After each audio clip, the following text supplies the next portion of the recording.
जय श्री राधे। पूज्य श्री सद्गुरुदेव भगवान के चरणों में प्रणाम। संतवाणी। महापतित पावन इस वृंदावन धाम का यदि कोई जीव संपूर्ण चित्तवृत्ति से आश्रय स्वीकार कर ले तो वह कैसा भी कितना भी पतित ही क्यों न हो, उसे निश्चित भगवत प्राप्ति हो जाएगी। अगर आप अखंड वृंदावन वास करते हैं तो बेपरवाह हो जाइए। वृंदावन धाम अपने बल से आपको भगवत प्राप्ति करा देगा। लोग कह देते हैं कि क्या वृंदावन रहने मात्र से बात बन जाएगी?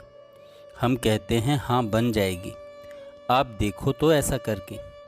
जहाँ आप वृंदावन वास करेंगे तो श्री श्यामा श्याम के नाम में लीला गायन एवं लीला श्रवण में आपकी प्रीति होने लगेगी और उनके रूप का चिंतन बनने लगेगा।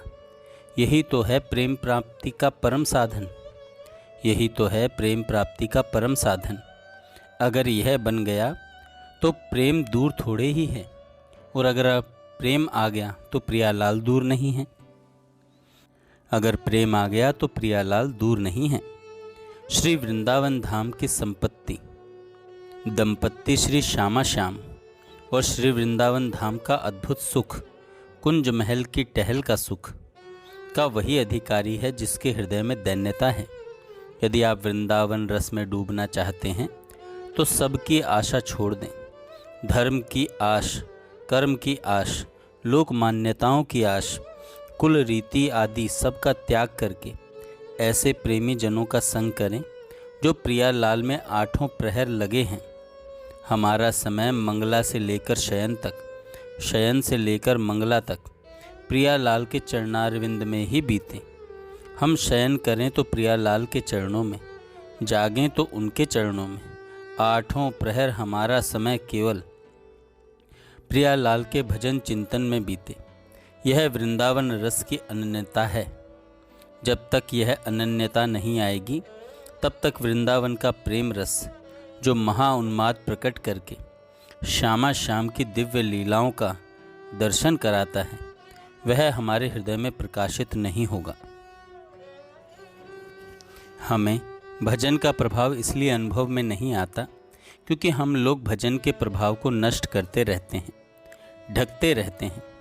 थोड़ा भजन, थोड़ा विषय सेवन, थोड़ी साधना, थोड़ा शास्त्र विरुद्ध आचरण करके इष्ट का स्वभाव जैसा होता है वैसा ही आराधन करने पर आराधक के हृदय में जब तत्व प्रकाशित होता है तो उस उपासक का भी वैसा ही स्वभाव बनने लगता है। जैसे श्री स्वामिनी जी का कृपालुता,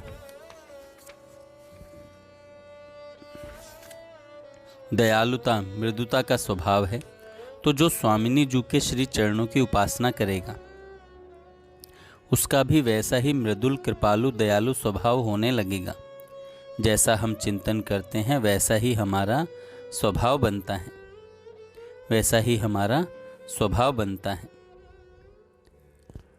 दूसरे के दुख को देखकर द्रवित हो जाना, पर विवेक से युक्त रहना, कहीं ममता न होने पाए, यही उपासक की चतुरता, सावधानी है। अन्यथा भरत जी महाराज से कोई गलती थोड़ी ही हुई थी। मृग के नवजात शिशु को आश्रय दिया, पर ममता हो गई तो फंस गए।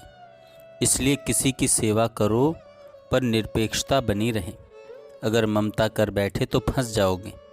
प्रभु गीता जी में कह रहे हैं, मैत्रेय करुणा एव च निर्ममो, कि सब जीवों से मित्रता, करुणा का व्यवहार करो पर निर्मम होकर।